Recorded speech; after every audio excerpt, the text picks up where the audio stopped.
एक डेथ हो गई है लेडी की, जो दुकान से परचेस करके जा रही थी, और 5 जन इंजर्ड है। नॉर्मल इंजर्ड है, कुछ मेजर इंजरी नहीं है।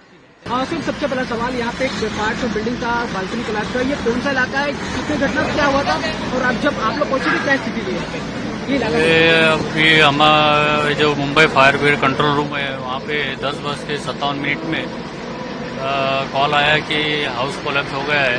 तो यहाँ का एड्रेस है रुबीनेसा मंजिल, नौशीर भरूचा मार्ग, ग्रैंड रोड, मुंबई।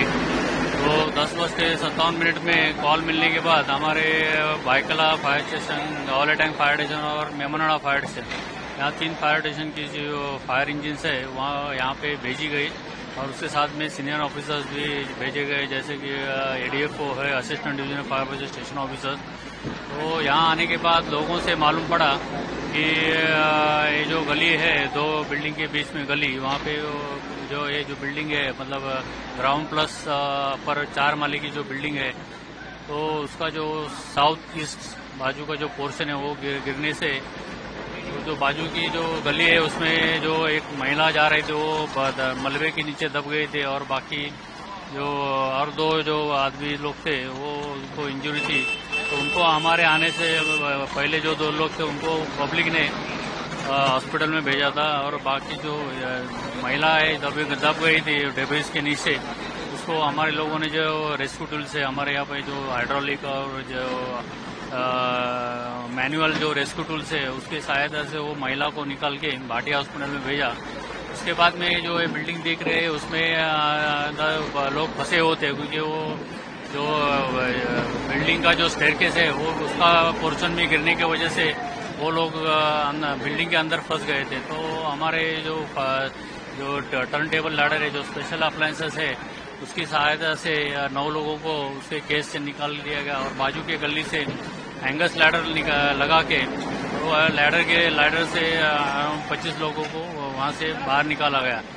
तो हमारे अभी तक की मालूमात जो जानकारी मिली है तो 6 लोगों को इंजरी है, उसमें से वो जो एक महिला है और बाकी के 4 पुरुष है। तो उनको भाटिया और ब्रिज कैंडी और नायर हॉस्पिटल में भेजा गया है। और यहाँ पे अभी ये जो बिल्डिंग है माड़ा की बिल्डिंग है ऐसे मालूम पड़ा है, तो यहाँ पे माड़ा के इंजीनियर्स आए हुए हैं, तो आगे की कार्यवाही जो है तो उनकी तरफ से होगी। सर, आप जब यहाँ पे आए क्या मन करता है, क्या माहौल अफरा तफरी का था, क्योंकि बिल्डिंग अचानक स्टेशन बाजू में, क्या माहौल अफरा तफरी का था यहाँ पे लोग? लोग तो डरे हुए थे, क्योंकि स्वाभाविक की बिल्डिंग कोलैप्स होने के बाद उनको बाहर निकलने के लिए जगह नहीं मिल रही थी, तो लोगों में थोड़ी घबराहट थी।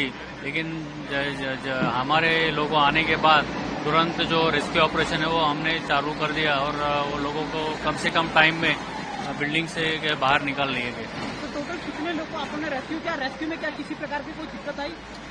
रेस्क्यू में हम लोगों ने अराउंड जो 37 लोगों को रेस्क्यू किया है। तो आप देख रहे हैं कि बिल्डिंग की हालत क्या है, कि वो बिल्डिंग कभी भी गिर सकती है।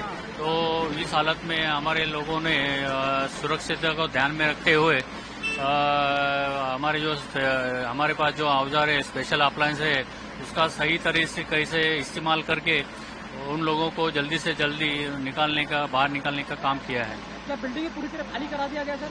हाँ, बिल्डिंग जो है पूरी खाली करा दी गई, और बाजू की जो बिल्डिंग है यूनियन बिल्डिंग वो भी खाली करने के लिए बोला है, क्योंकि वो जो बिल्डिंग का जो बचा हुआ भाग है वो वहाँ की तरफ गिर सकता है, तो वो बिल्डिंग भी खाली करने के लिए हमने निर्देश दिए हैं। एक और सवाल जानना चाहिए, क्या बिल्डिंग को नोटिस दिया गया था महाड़ा द्वारा, जिस प्रकार से बताया जा रहा है काफी डेंजरस बिल्डिंग थी, कभी भी गिर सकती थी? ये नोटिस के बारे में तो आपको माड़ा के इंजीनियर बता सकेंगे, क्योंकि उसके बारे में हमको कुछ मालूमात नहीं है। तो आप बेहतर है कि माड़ा के इंजीनियर से उसकी जानकारी ले लें। क्या रेस्क्यू ऑपरेशन खत्म हो गया? रेस्क्यू ऑपरेशन तो खत्म हुआ है, अभी जो डेब्रिज है वो डेब्रिज निकालने का काम चालू है, और बाद में जो माड़ा के इंजीनियर्स है उनके लेबर्स के द्वारा जो बाकी का जो डेंजरस पोर्शन है वो निकालने का काम चालू करेंगे वो। सर, आपका नाम और? मैं डिविजनल फायर ऑफिसर एकनाथ माट।